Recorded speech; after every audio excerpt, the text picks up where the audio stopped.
예, 성경 한 구절 보겠습니다. 욥기 42장 1절에서부터 2절입니다. 안 가지고 계시면은 들으셔도 될 것 같습니다. 예.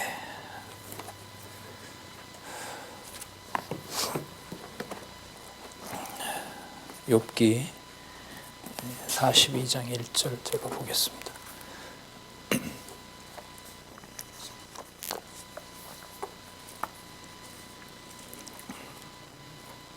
그냥 들으시면 될 것 같습니다.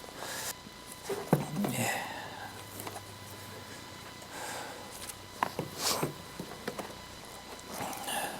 욥기 42장 1절 제가 보겠습니다.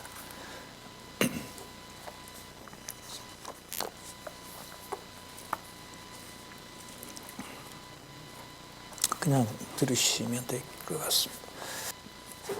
예.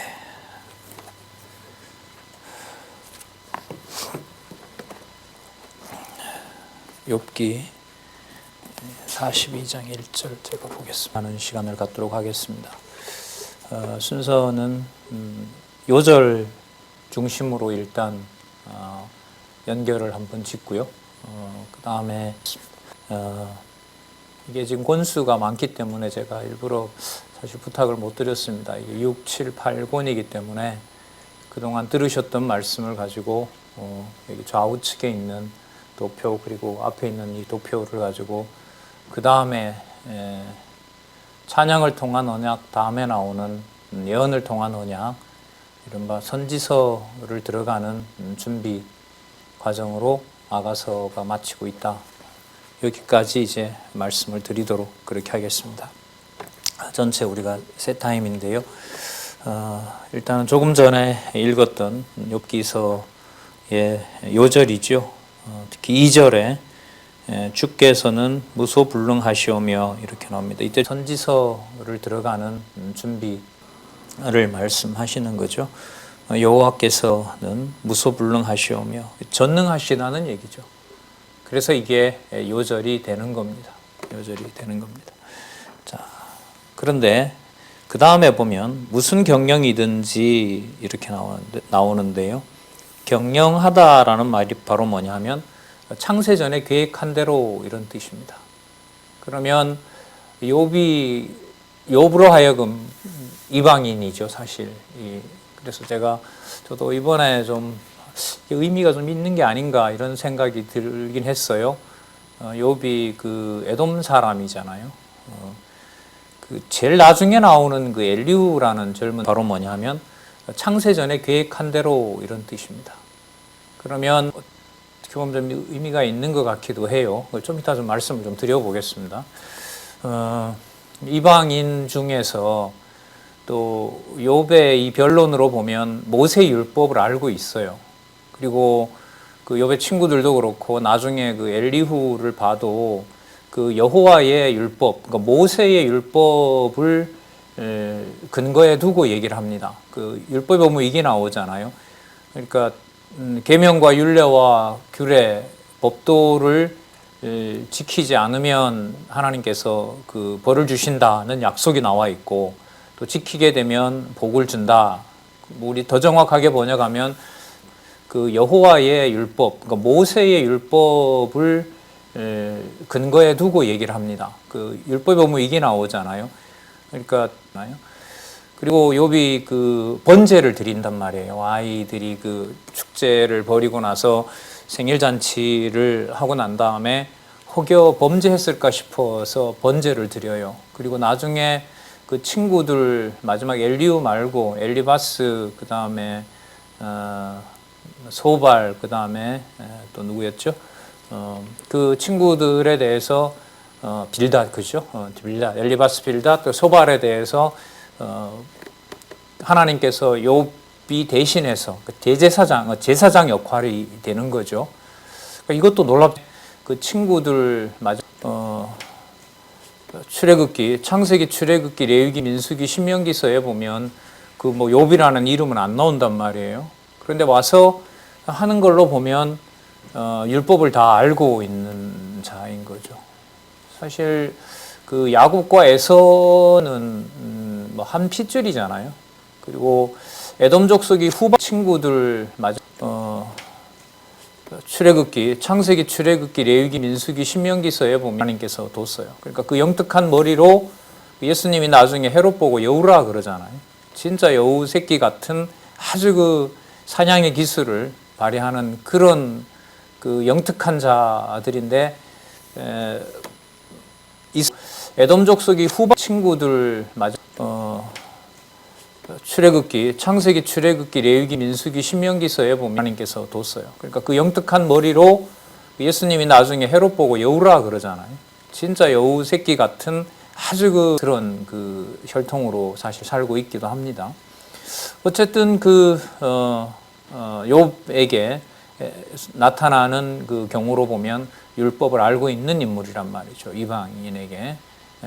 자, 그러면 그가 그로 하여금 여기 무소불능하다라고 하는 것의 근거가 바로 뭐냐 하면 무슨 경영이든지 이루지 못할 바가 없다. 이때 경영은 여러분 계획입니다. 창세전 언약이에요. 여기 이제 우리 나타나는 그때 영원적 언약 성취 있죠? 영원적 언약 성취 바로 이 부분과 맞닿아 있습니다. 그러니까 여기에서 이 창조와 심판 세계를 그 요절 욥기 요절에서는 전능성 찬양과 관련된 요절로 제가 지금 소개를 드리고 강론 성경 신학에서는 이 구절을 소개해 놓은 겁니다. 자, 무슨 경영이든지 못 이루실 것이 없는 줄 압니다. 이렇게 요절이 나와 있습니다. 전체적으로 한번 기억을 떠올려 보면 우리 여기 왼쪽에 있고요. 방송 보시는 분들은 결혼 참조하시면서 살펴보시기 바랍니다. 그 전체적으로 이 학에서는 이 구절을 소개해 놓은 겁니다. 참 되어 있죠.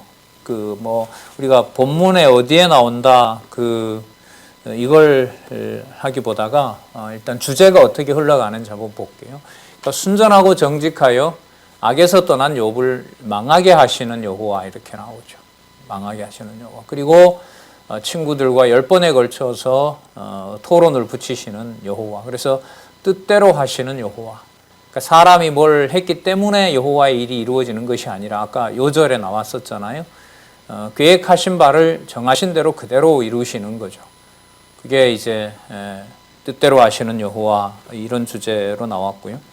그 다음에 30 끝에 이제 흥하게 하시는 여호와에서 토론을 붙이시는 여호와. 그래서 뜻대로 하시는 여호와.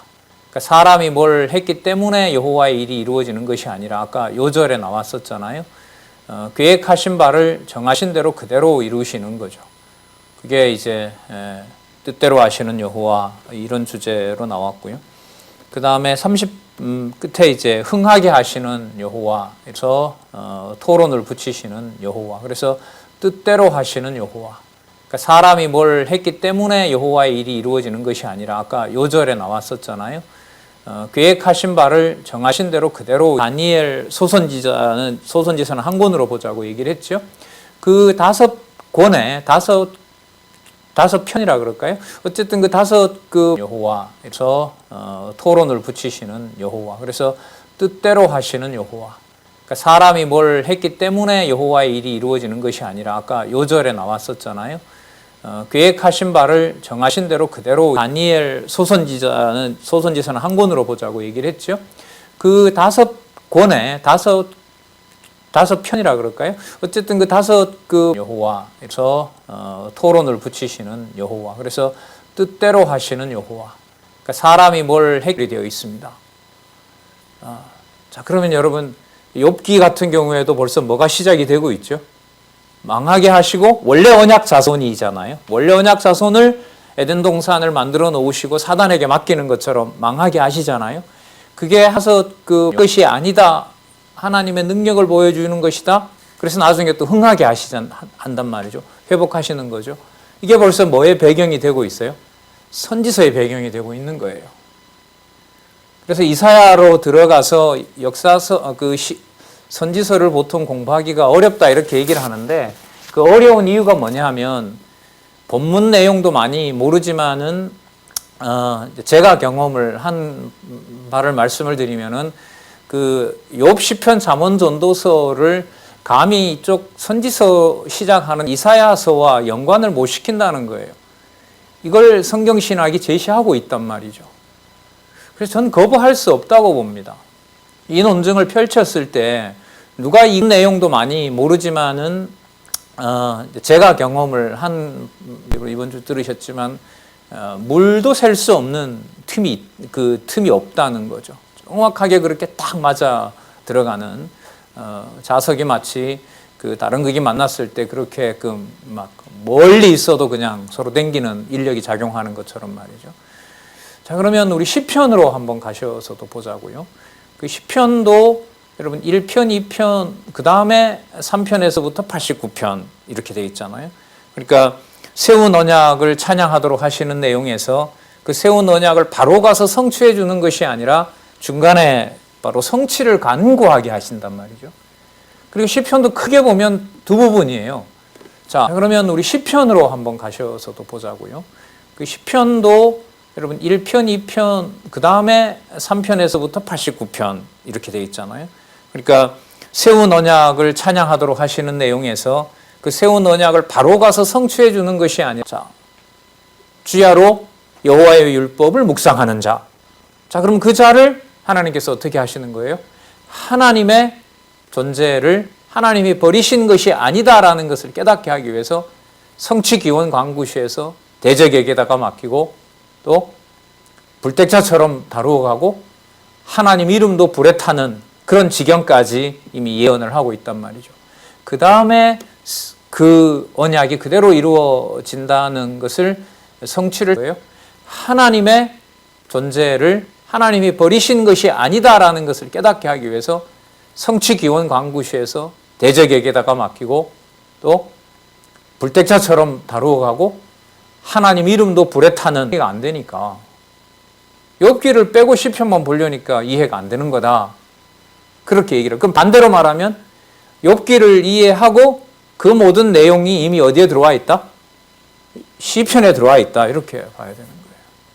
그러니까 가면 갈수록 내용은 본문의 어떤 그 비중으로 보면 본문은 꽉 차 들어가는 거고요. 범위로 보면 어디로 올라가는 힘이 강해지는 거죠. 영원 세계로 올라가는 힘이 강해지는 거예요. 이게. 이를 이해하고 그 모든 내용이 이미 어디에 들어와 있다? 시편에 들어와 있다. 이렇게 봐야 되는 거예요. 그러니까 그때 이제 주말에 이제 집에 가서 용돈을 받아봐요. 그러면 주일날 저녁에 이제 버스에 내려서 가기 전에 이제 용돈이 있으니까 영화관을 이렇게 들려. 이거 들어가면 안 되거든요. 선생님들 나와서 붙잡히면 이제 혼이 나는 건데 그렇게 보고 싶은 거예요. 근데 갔는데 그 나온 광고가 뭐냐 하면 그 한일 자동 펌프 그 선전이었어요.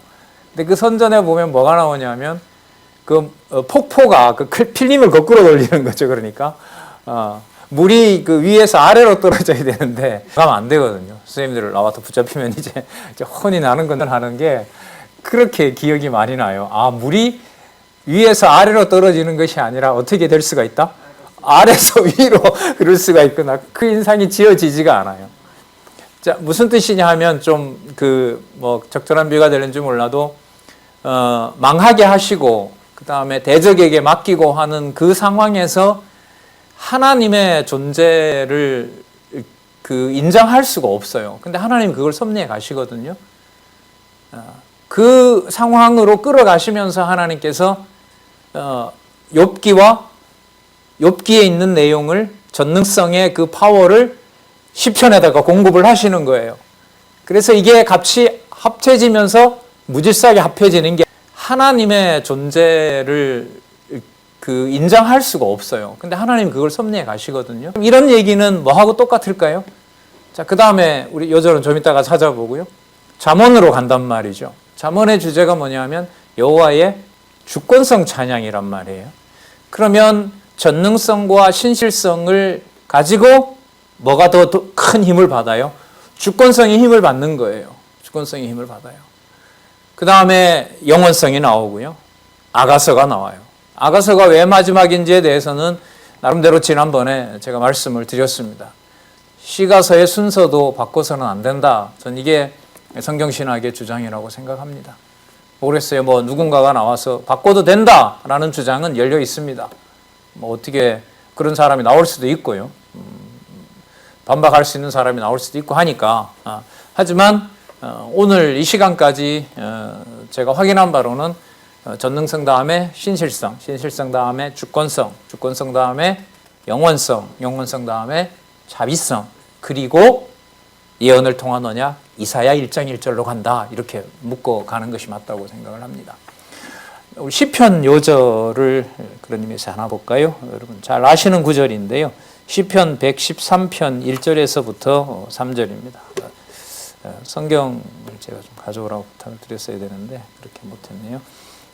제가 찾아서 읽어보겠습니다. 시편 110 예언을 통한 언약 이사야 1장 1절로 1절에서부터 3절까지 제가 읽어보겠습니다.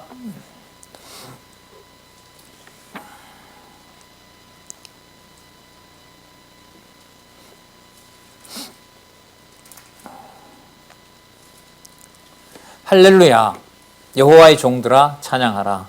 여호와의 이름을 찬양하라. 이렇게 나오죠. 여호와의 이름, 여호와라는 바로 그 이름을 찬양하라. 2절, 이제부터 영원까지 여호와의 이름을 찬송할지로다. 자, 3절에 보시면 해 돋는 데서부터 해 지는 데까지 여호와의 이름이 찬양을 받으시리로다. 바로 핵심은 여호와의 이름이죠. 찬양하라. 여호와의 이름을 찬양하라. 이렇게 나오죠. 여호와의 이름, 여호와라는 바로 그 이름을 찬양하라.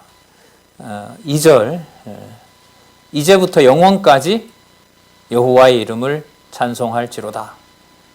자, 3절에 보시면 해 돋는 데서부터 해 지는 데까지 여호와의 이름이 찬양을 받으시리로다.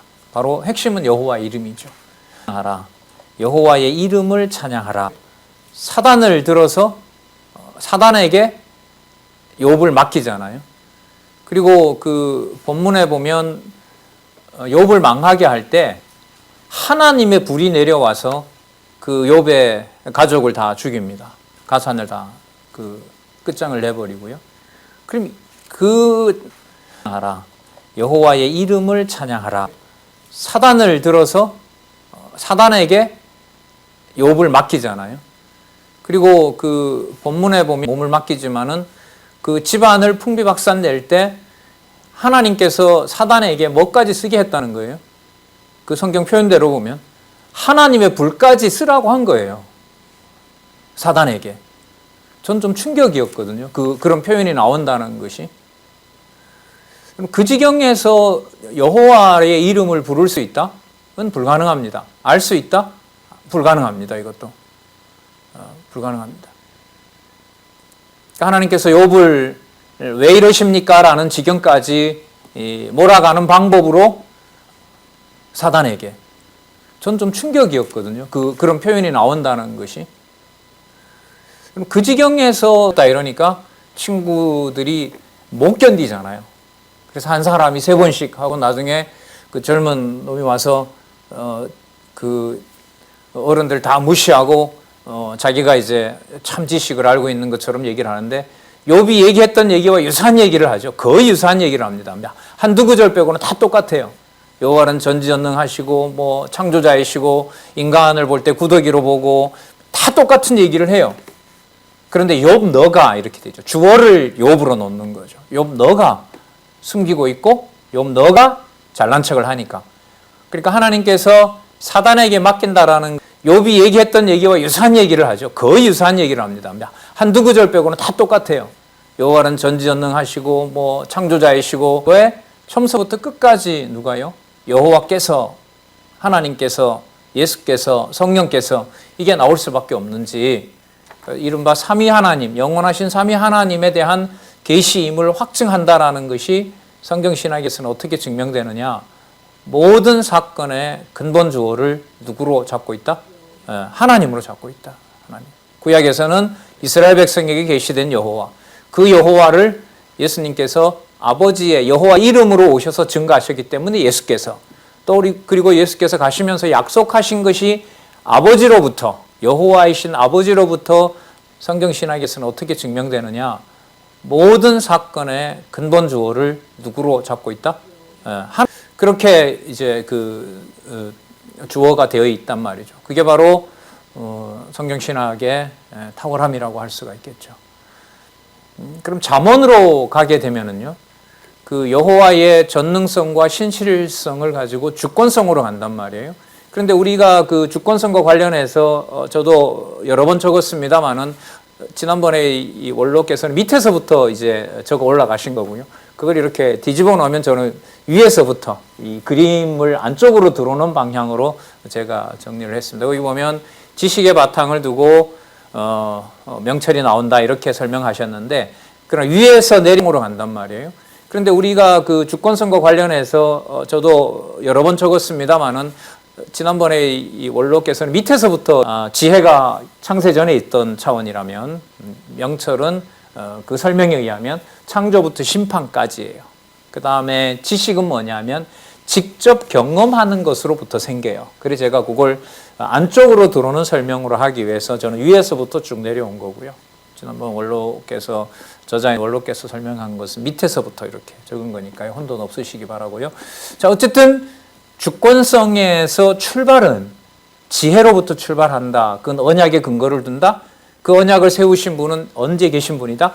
창세 전에 계신 분이다. 그럼 주권성은 어디서부터 시작이 돼야 되는 거죠? 창조 설명으로 하기 위해서 저는 위에서부터 쭉 내려온 거고요. 지난번 원로께서 저자인 원로께서 설명한 것은 밑에서부터 이렇게 적은 거니까요. 혼돈 없으시기 바라고요. 자, 어쨌든 주권성에서 출발은 지혜로부터 출발한다. 그건 언약에 근거를 둔다. 그 언약을 세우신 분은 언제 계신 분이다?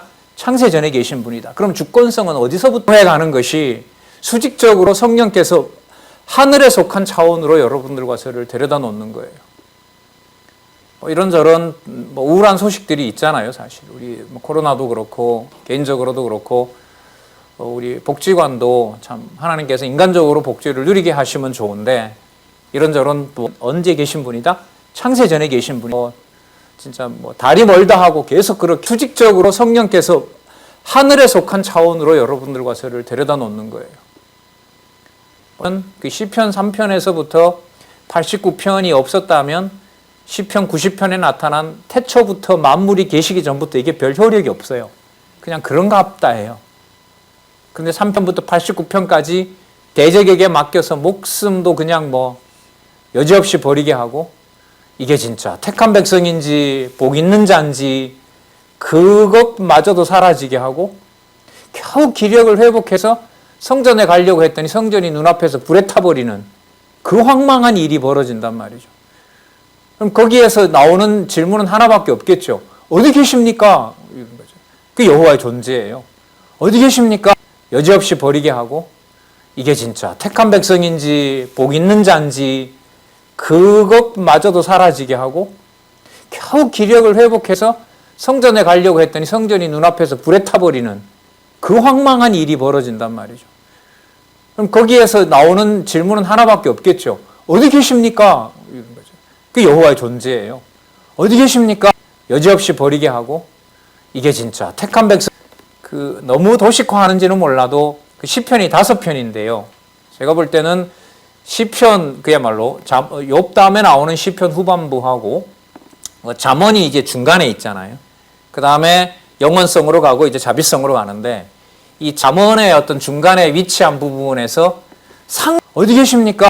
여지없이 버리게 하고 이게 진짜 택한 백성 너무 도식화하는지는 몰라도 그 12절에서부터 31절에 나오잖아요. 그 부분이 의미가 있다고 저는 생각을 합니다. 왜 의미가 있느냐? 그 이후로부터 나타나는 모든 지혜와 명철과 그 다음에 지식과 근신과 훈계와 모략과 그 모든 내용들의 출처가 상세하게 이미 어디에서? 창세 전에 영원적 언약 성취로 여호와께서 누구와? 장차 올 메시아와 이렇게 돼요. 장차 올 메시아와 이미 뭐 해놓았다? 확정해 놓았다는 것을 참 그 영특한 솔로몬에게 알려주는 거예요. 그런 거는 좀 알려주지만 그들의 출처가 솔로몬은 몰아줘도 너무 몰아준 것 같아요. 엄청 많은 책을 뭐 수백 권인지 수천 권인지 모를 정도로 싹 쓰게 하고 다 버려버리고 잠언 전도서 아가서만 딱 남겨놓게 하시는 거죠. 그러니까 그 사람은 뭐와 뭐를 다 경험했어요. 그러니까 그것도 경험했지만 이 지상에서 전무후무하다라는 말은요, 재물을 많이 누렸다 이런 의미가 아니라요, 하고 싶은 생각과 하고 싶은 행동을 다 해본 거예요. 누구의 이름으로? 여호와가 준 분복이라 하고 다 누려본 거예요. 진짜 얄미운 인간이에요, 인간적으로 보면. 부럽죠, 권사님. 예. 전도서 처음에 공부했던 제 느낌은 화가 났다. 하바다라는 말은요, 재물을 많이 누렸다 이런 의미가 아니라요, 하고 싶은 생각과 하고 싶은 행동을 다 해본 거예요. 누구의 이름으로? 여호와가 준 분복이라 하고 다 누려본 거예요. 진짜 얄미운 인간이에요, 인간적으로 보면. 사실을 가장 선명하게 얘기하는 게 잠언입니다. 그 주권이에요. 그 주권성에서 뭐가 풀리는 거예요? 사단의 문제가 풀리는 거고요. 그 다음에 시편에 나타난 대적의 문제가 풀리는 거예요. 그게 어디에서 확정되어 있는 일이다? 창세전에 확정되어 있는 일이다. 그러니까 세상이 여호와의 이름이 불에 타는 것처럼 세상이 다 불에 타도 뭐는 변함이 없다? 창세전 여호와의 이름은 변함이 없다. 이게 그 중간이 여러분 뭐냐? 거예요? 사단의 문제가 풀리는 거고요. 그 다음에 시편에 나타난 대적의 문제가 풀리는 거예요. 그게 어제 이제 주일날 와서 어제부터 이제 욥기를 봤는데요. 참 100으로 보면 한 90%가 더 다 이렇게 기억이 안 나는 거예요. 뭔가 어딘가에 감은 있겠지만은요. 그래서 늘 보고 싶다, 늘 봐야 되겠구나 이런 생각이 또 들더라고요. 우리 한 달 방학이 있으니까 공부하셨던 분들은 이사야 들어가기 전에 강론집 제가 뭐 책을 오늘 가져왔습니다만 4권이더라고요. 6, 7, 8, 9 다는 아니지만 상당한 페이지고 또 아니면 여러분들 개론 그 요약들 다 가지고 계시니까요. 책도 이미 보고 싶다, 늘 봐야 되겠구나 이런 생각이 또 들더라고요.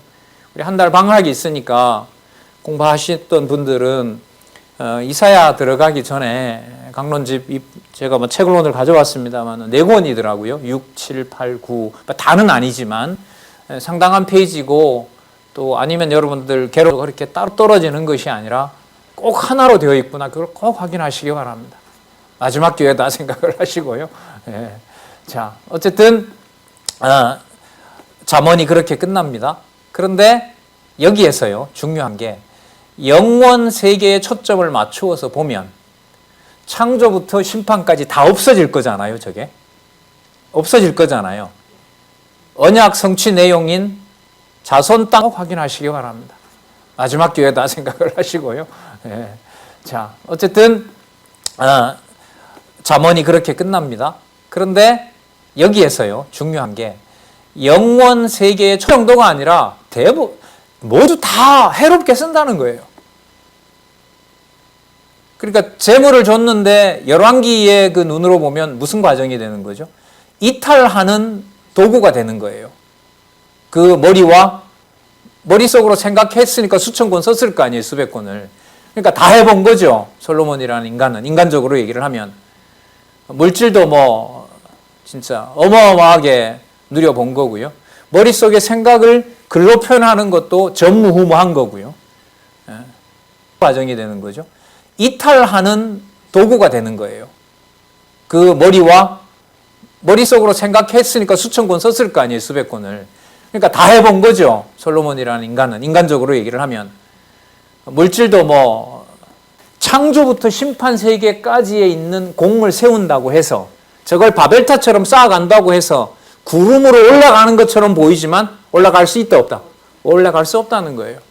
그래서 제가 잠언의 그 내용을 위에서부터 여호와, 그 다음에 언약, 지혜, 명철, 지식, 그 다음에 근신, 그 다음에 중간에 훈계 들어가죠. 지혜의 훈계 이런 말이 많이 나오니까 지혜의 훈계, 그 다음에 근신, 모략, 그 다음에 생명을 유지하고 보호시켜주고 여호와로 경외한다라는 걸 제가 적어놓은 이유 것처럼 보이지만 올라갈 수 있다 없다? 올라갈 수 없다는 거예요. 그래서 제가 잠언의 그 내용을 위에서부터 여호와, 그 다음에 언약, 지혜, 명철, 지식, 그 다음에 근신, 그 다음에 중간에 훈계 들어가죠. 지혜의 훈계 이런 말이 많이 나오니까 지혜의 훈계, 그 다음에 근신, 모략, 그 다음에 생명을 유지하고 보호시켜주고 여호와로 경외한다라는 걸 제가 적어놓은 이유 것처럼 보이지만 씨를 뿌렸는데 오자마자 마귀가 가져가 버린다 그래요. 새가 물어간다. 마귀가 채간다는 거죠. 그 다음에 뿌렸는데 좀 자라요. 그런데 위에 막 가시덩풀이 막고 있는 거죠. 거기서 그냥 좌절되는 거예요. 그 다음엔 이 자라는 상황을 어떤 그 가시나 이런 자연 만물에 비유하는 게 아니라요. 어디로 넘어와 버려? 세상으로 넘어. 제가 적어놓은 이유 것처럼 보이지만 씨를 뿌렸는데 오자마자 마귀가 가져가 버린다 그래요.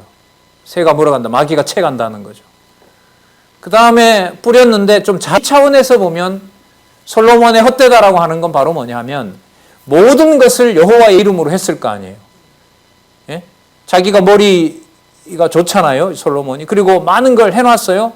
많은 왕들이 와서 찬송을 합니다. 그런데 성경에 보면 이걸 무슨 바알신이 줬다고 하진 않는단 말이에요. 그 솔로몬이. 누가 줬다고 했을까요? 여호와께서 줬다고 하고 여호와를 소개하고 여호와의 지혜를 들으려고 오고 그 눈에 보이는 100% 그는 팩트고 사실인 거예요.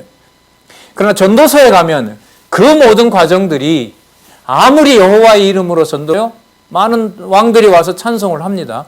그런데 성경에 보면 이걸 무슨 바알신이 줬다고 하진 않는단 말이에요. 이 지상에 있는 공을 붙인다 하더라도 어디에 도달하는 건 아니다. 영원한 세계에 도달하는 것은 아니다. 그러나 자 반대로요. 영원한 세계에 속한 생명의 말씀이 공급이 되면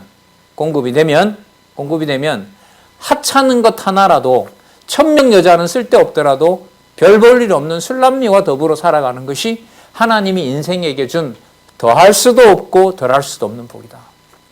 여러분 지금 일어나는 일을 여호와께서 하신다라고 말만 하면 믿어져요? 믿어지게 해주셔야 돼요? 믿어지게 해주셔야 돼요. 그 믿어지게 해주시는 과정이 뭐냐면 전도서 요절에 가서 보면 나중에 되면 하찮은 것 하나라도 천명 여자는 쓸데없더라도 별 볼 일 없는 술람미와 더불어 살아가는 것이 내일 일을 모르게 해서 복전공과 관련된 좀 부정적인 소식을 제가 어제 오후에 들었어요. 또 심란하더라고요. 성경을 펴놓고 갈 때도 있고 끊어질 때도 있고 그때 또 마침 이 내용이 이 잠언 전도서 내용이고 그러면서 이거구나. 이게 산다는 것의 증거가 바로 이거구나. 이런 생각을 또 이제 하게 됐습니다. 자, 그 다음에 연결이 되면 모든 단계를 여호와께서 이어주지 않으면 다 해로운 것으로 끝나는 거죠. 그 해롭다는 걸 잠언 전도서 내용이고 그러면서 이거구나. 이게 산다는 것의 증거가 바로 이거구나. 이런 생각을 또 이제 하게 됐습니다. 자, 그 다음에 연결이 되면 모든 단계를 여호와께서 이어주지 않으면 다 해로운 것으로 끝나는 거죠. 그 해롭다는 걸 잠언 전도서 내용이고 그러면서 이거구나. 이게 산다는 것의 증거가 바로 이거구나. 이런 생각을 또 이제 하게 됐습니다. 자, 이제 나이가 들어서 생각이 안 나서 이게 아니에요. 모든 일을 생각이 나든 안 나든 여호와의 이름으로 하면서 살아가는데 그 여호와의 이름을 부를 수 있는 동력이 해롭다는 걸 잠언 전도서 내용이고 그러면서 이거구나. 이게 가끔 저한테 따지는 말도 많이 들었습니다만은 배워서 뭔 소용이 있느냐. 진짜 전도서를 한 방에 날리는 뒤집어 엎어버리는 얘기이기도 하죠. 근데 그 잘못된 건 뭐죠? 주어가 네가 배워서 네가 그렇게 하면 네에게 뭔 소용이 있느냐. 아무런 상관이 없어요. 뭐하고? 여호와 계시라는 말과 아무런 상관이 없어요. 그 말이. 그렇게 되면. 싸워야 될 말인 거죠. 그 말은. 내 머릿속에 여호와 중심의 계시 지식과 그쪽으로 세속주의로 넘어가느냐라는 것과 전투를 해야 되는 상황인 겁니다. 자, 그런데 그런 상황에 가서 보면 그렇게 하면 네에게 뭔 소용이 있느냐. 아무런 상관이 없어요. 뭐하고? 솔로몬에게 별 볼 일 없이 보이는 술람미 여인은 1000명의 처첩보다가 귀한 자죠. 귀한 자고 신랑이 가지고 있는, 신랑과 맺었던 조건 없는 사랑의 언약에 대해서 그렇게 하면 네에게 뭔 소용이 있느냐. 아무런 적합한 자가 되는 거죠. 그러니까 다 버려지고 다 몸이 망가졌으나, 다음에 또 찾아보겠습니다만은, 그 망가진 몸으로도 좌절과 절망을 한다 안 한다? 절대로 하지 않게 되는 거죠. 하지 않게 돼요. 그래서 영원성 다음 그렇게 하면 네에게 뭔 소용이 있느냐. 아무런 적합한 자가 되는 거죠. 그러니까 다 버려지고 다 몸이 망가졌으나, 다음에 또 찾아보겠습니다만은, 그 망가진 몸으로도 좌절과 절망을 한다 안 한다? 되는 거죠.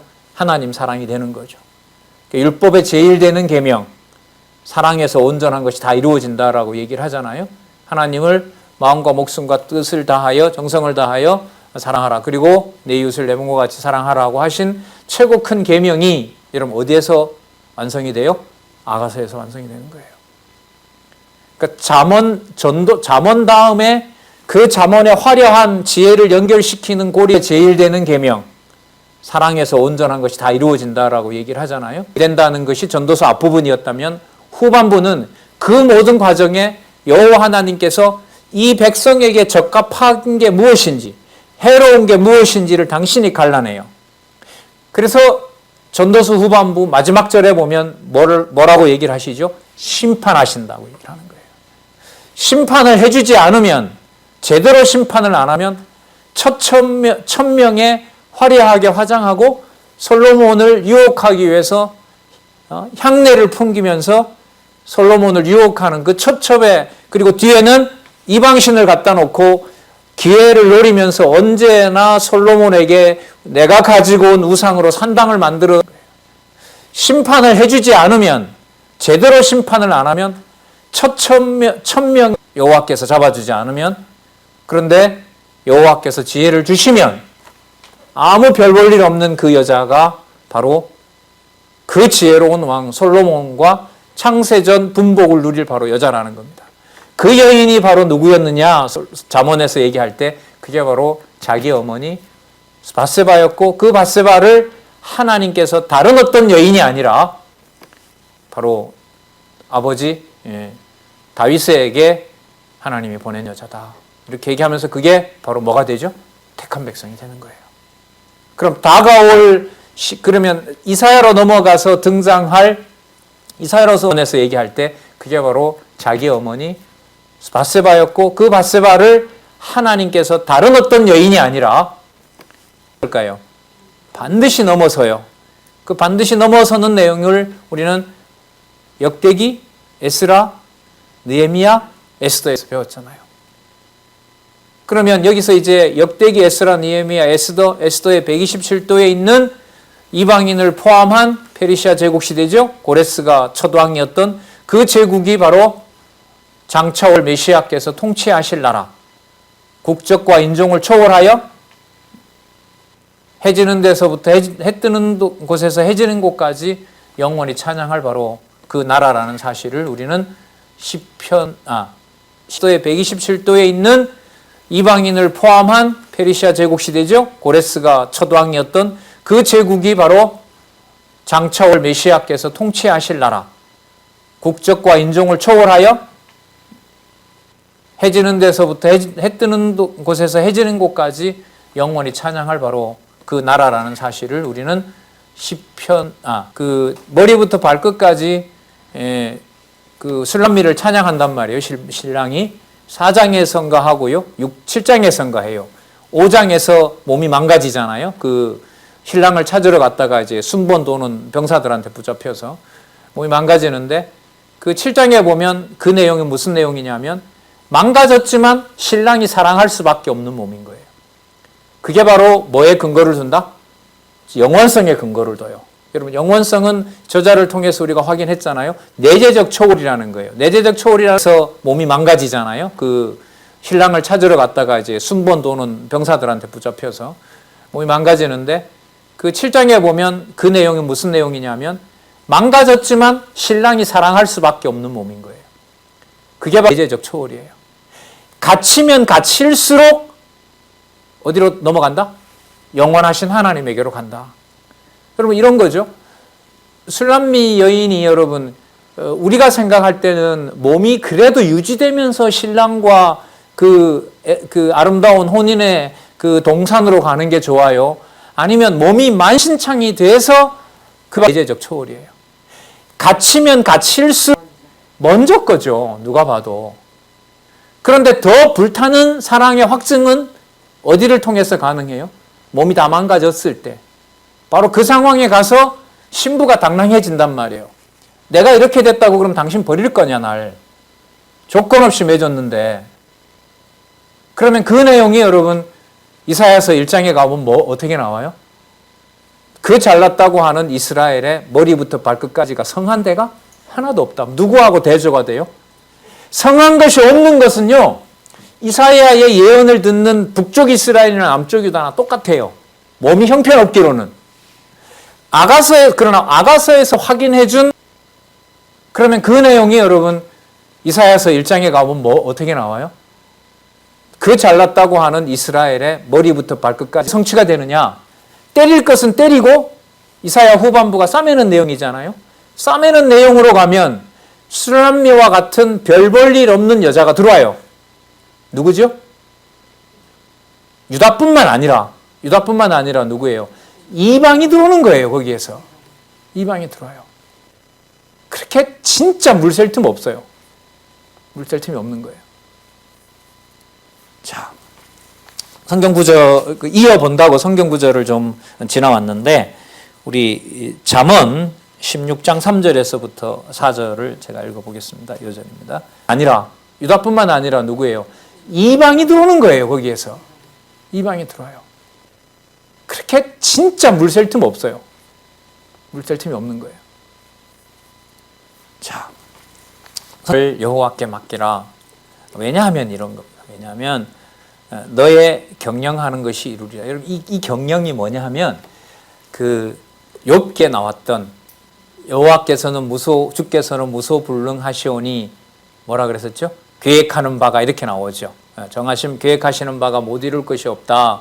이렇게 나오는 경영하는 것이 못 이룰 것이 없다라고 했을 때 그게 바로 이 경영인 거예요. 다르게 말하면 여러분 우리는 여호와의 언약과 성취 섭리도를 가지고 이해하는 게 좋으니까 창세전 영원한 작정이라. 욥기에 나왔던 여호와께서는 주께서는 무소불능하시오니 뭐라 그랬었죠? 계획하는 바가 이렇게 나오죠. 계획하시는 바가 못 이룰 것이 없다. 이렇게 나오는 경영하는 것이 못 이룰 것이 없다라고 했을 때 그게 바로 이 경영인 거예요. 다르게 말하면 여러분 우리는 여호와의 언약과 성취 섭리도를 가지고 이해하는 게 좋으니까 창세전 영원한 작정이라. 욥기에 나왔다. 경영하는 것이 이루리라. 여호와께 맡기게 되면 그 여호와께 맡긴다는 말은 그러한 판이 만들어진 것이 바로 누구의 계획대로 된 것이다? 여호와의 계획대로 된 것이다. 그래서 이게 여러분 16장이니까요. 이미 잠언은 8장에서 뭘 가르쳐 준 거예요? 메시아가 이 땅에 일어나고 있는 모든 성취 내용들에 대해서 항상 그 옆에서 즐거워했다는 말씀이 한 작정이라. 욥기에 나왔다. 경영하는 것이 이루리라. 여호와께 맡기게 되면 그 여호와께 맡긴다는 말은 그러한 판이 만들어진 것이 바로 누구의 계획대로 된 겁니다. 읽어보겠습니다. 여호와께서 그 조화의 시작 곧 태초에 일하시기 전에 나를 가졌으며 이때 나가 지혜라고 그랬죠. 자, 여러분 잠언이니까요. 잠언 앞에 뭐가 있었어요? 시편이 있었죠. 시편 중에서도 제가 잠언과 연결시키는 것은 전반부는 놔두고 어디에서부터요? 시편 90편에서부터 150편이 들어온다 그랬죠. 시편 90편에서부터 150편의 주제가 뭐냐 하면 여호와의 통치 찬양시와 그 통치에 나타난 권능을 찬양하는 겁니다. 그런데 시편 90편에서 시작할 때 통치의 국가의 장소가 다윗을 통해서 주로 노래 부르게 하죠. 제가 잠언과 연결시키는 것은 전반부는 놔두고 어디에서부터요? 시편 90편에서부터 150편이 들어온다 그랬죠. 시편 90편에서부터 150편의 주제가 뭐냐 하면 오게 되면 그 주권성이 땅에 속한 주권이 아니라 어디에 속한 영원한 통치권이라는 거예요. 그게 무슨 얘기냐? 바로 이게 8장 22절에서 나오는 내용이에요.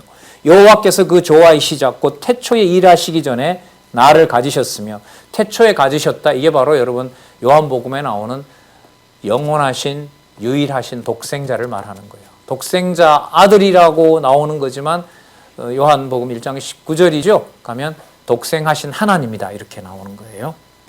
그 다음에 요한복음 나올 때 또 연결을 시키고요.